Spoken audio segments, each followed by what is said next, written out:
Hey everybody, Nick here, and today I got not a review, I got a disassembly and first impressions for you on this little guy right here. This is the QSP Penguin. Very interesting piece. One thing that's worth noting is that I actually have already broken the Loctite on this guy. It wasn't too bad. It wasn't, Loctited shut completely, but it definitely had a little bit of it on there, and so I took this guy apart. Actually, I started taking this guy apart yesterday. And then at a certain point, I got called down to dinner.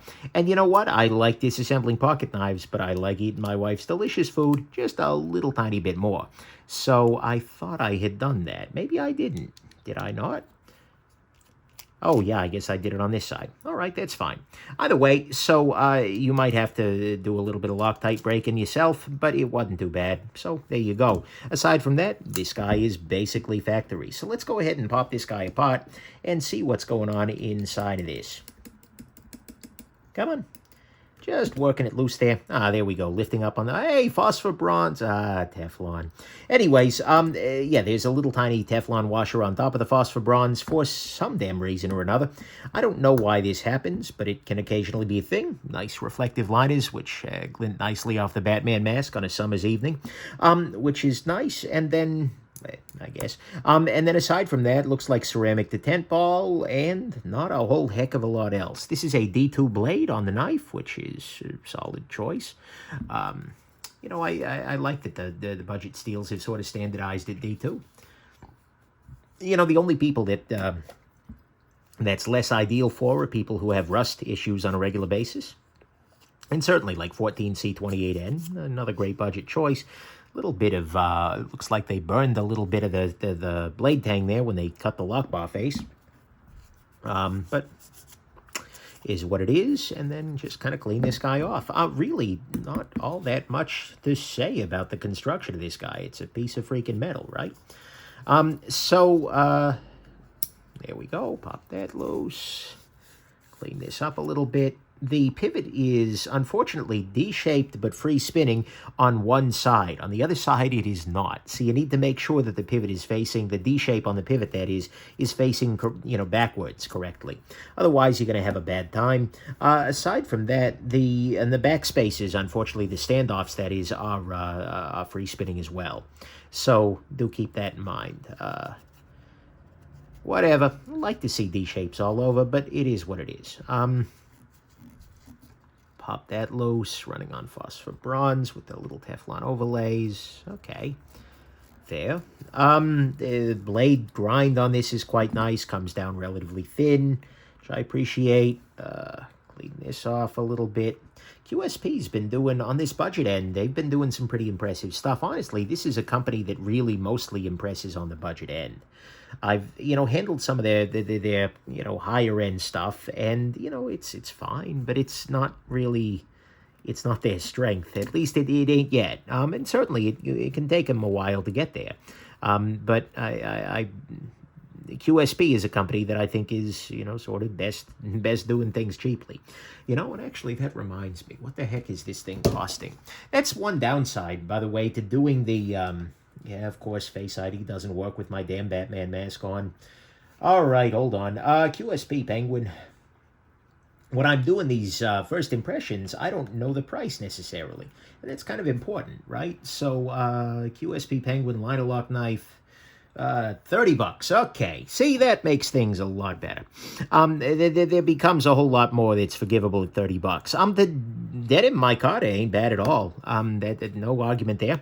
If you're curious about, by the way, any of the tools that I'm using during this disassembly, or the substances, in the case of this knife pivot lube, go ahead and check out nickshabazz.com/tools, and you will see a link to a video that has all of that stuff right there.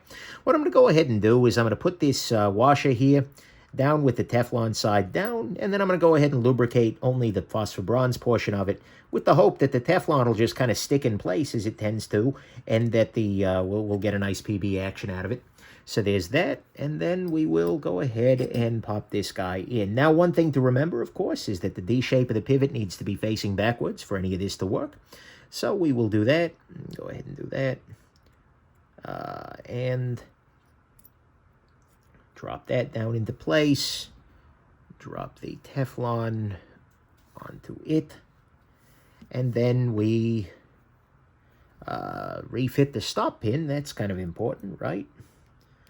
Otherwise, you'll go to flip it, and it'll just kind of fling around. That's not true. Don't try that at home, kids. And then let's go ahead and grab the Loctite. I definitely need some thread locker here. I'm applying a little bit of downward pressure just to make sure everything stays seated with this T8 bit here. A little bit more thread lock on here just in case. I'll probably be dialing this in tension-wise, and so want to have that thread locker in there. And then let's drop this screw in place. Beautiful. Is that corrosion or is that gunk? That's just gunk. Ew. Oh, I bet I know exactly what that is. I bet that they polished this, like they took the time to polish the liners and then they didn't wipe off the polishing compound on the back of it. That's going to 100% that is be my bet. That's extra polishing compound. Because that wiped off just like the polishing compound would. Not the end of the world, just weird, that's all. But it isn't corrosion. That's the important thing. And then we'll drop this into place here. And then I think I got a little bit of Loctite on there, so I'll go ahead and clear this off. Pop that loose. Okay, so now the question is, wow, the pivot is not tight enough. So the answer to the question is no. No, it is not. So we tighten, and that, I think, was over tight. Yeah, that's over tight. We have no blade play. That's good. And the lock stick seems to have got away. There we go.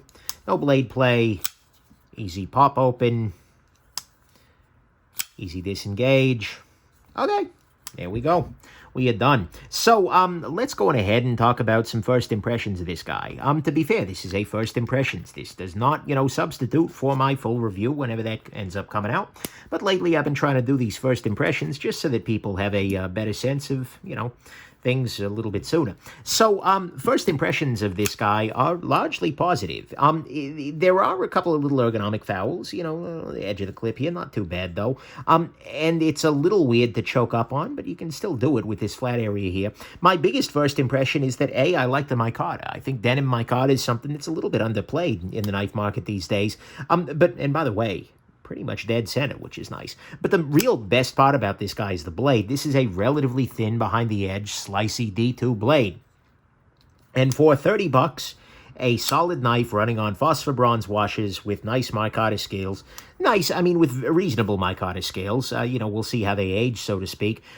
With everything else done largely right. And by the way, interesting clip construction. You can see here that the screws, which are not flush fit, which is a small demerit, but the clip actually slides into this pocket, so it is ambidextrously mountable. But nonetheless, aside from that, like I said, I'm pretty impressed for $30. QSP did something similar with the Parrot, and the Penguin seems to be yet another of their relatively common rare birds, so to speak, the exceptional value here. So anyways, there you go. That's my first impression. Largely positive, and, for the price, $30, yeah, that'll do. That will do. So anyways, hope this is interesting to you. Have an absolutely wonderful rest of your day. Bye now.